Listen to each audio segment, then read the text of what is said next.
Welcome back. The latest wave of U.S. sanctions against Russia have gone into effect, and they're a punishment for Moscow's alleged involvement in the poisoning of former spy Sergei Skripal and his daughter Yulia. The Kremlin is already promising a proportional response. Jim Rickards joins me now. He's the author of the bestseller The Road to Ruin and an editor at Strategic Intelligence. So happy to have you on the show today. You know, we're seeing Russia continuing to get hit with sanctions. The big question here, are they making a dent? Are they making a difference?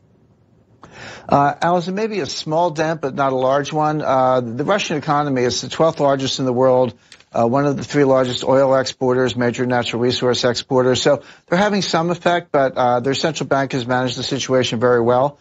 And I think it's important to know that this is a two-way street. The idea that the U.S. is sort of omnipotent and throw sanctions on Russia to get what they want. It's a little truth in that, but Russia is pushing back. Putin's not the kind of guy to sort of stand still and take it. So their response is asymmetric, meddling in the 2016 election, cyber financial warfare, some sanctions on the U.S., and most importantly, dumping treasuries and buying gold to get out from under the dollar hegemony. So this is a financial war. It's been going on for a long time.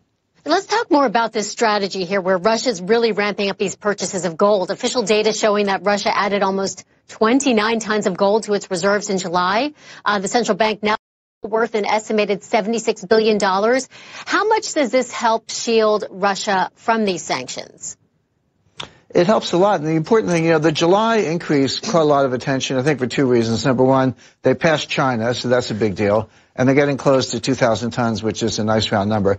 But it's important to understand this has been going on for 10 years. You go back 10 years, Russia's gold reserves were 600 tons. Today, they're almost 2,000 tons. So they've tripled their gold reserves in the past 10 years. And the gold market's funny. It's liquid. You can always buy or sell, but it's also thinly traded. So you have to watch out for market impacts. So Russia, what they do, they have what's called a standing order. They just tell their dealers and banks, look, I want to increase my gold reserves, but I don't want too much market impact. So whether it's 10 tons, 20 tons, just keep buying it. They've been very transparent, which is smart, so they don't shock the market. But, 10 to 30 tons a month for 10 years, that's how they got up to 2,000 tons. So this has been going on for a very long time. In 2009, I facilitated a financial war game for the Pentagon, and we warned the Pentagon about this. We said, this is happening, it's going to happen. We got laughed at by the Harvard professors, but it's turned out to be exactly right.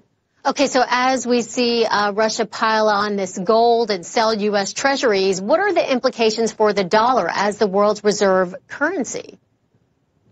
Well, the dollar's position is very strong. It's about 60% of global reserves, 80% of global payments, and close to 100% of all oil pricing.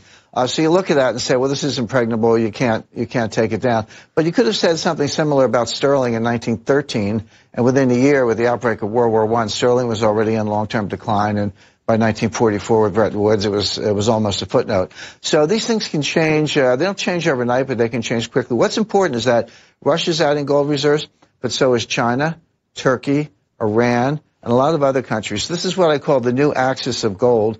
The U.S. I talked to the Pentagon, the Treasury, and the Fed. The Pentagon gets it, but they don't have any authority over the dollar. The Treasury seems to be asleep at the switch. The intelligence community is kind of blasé. I talked to the highest-ranking economic officer in the intelligence community, and he said, somebody's got to own it, as if it were a yard sale, used furniture or something. But they're missing the bigger picture, which is that all these countries are trying to get out from under dollar hegemony, and that's going to happen. And then there goes the power of the U.S. to impose these sanctions, right? Correct, because if you, first of all, they're all building alternate payment systems. Even the German foreign minister the other day said Europe needs an alternate payment system. They could do cryptocurrencies. I'm not saying buy Bitcoin. I don't like Bitcoin at all. But you could create a new cryptocurrency with a distributed ledger with China and Putin. So imagine a Xi coin and a Putin coin. They could denominate it in SDRs. That's a special drawing right. That's the world money that comes from the IMF. They could back it up with gold. And notice that the dollar is not involved. Everything I just described doesn't involve the dollar. So that's why this could, if the U.S. doesn't reassert dollar hegemony, one good way to do that would be if the U.S. started buying more gold. I don't expect that to happen, but that would be, part of my advice. If the U.S. doesn't do that, again, this whole alternate system, it's being created now. This is not science fiction, but it could affect the dollar very, very rapidly.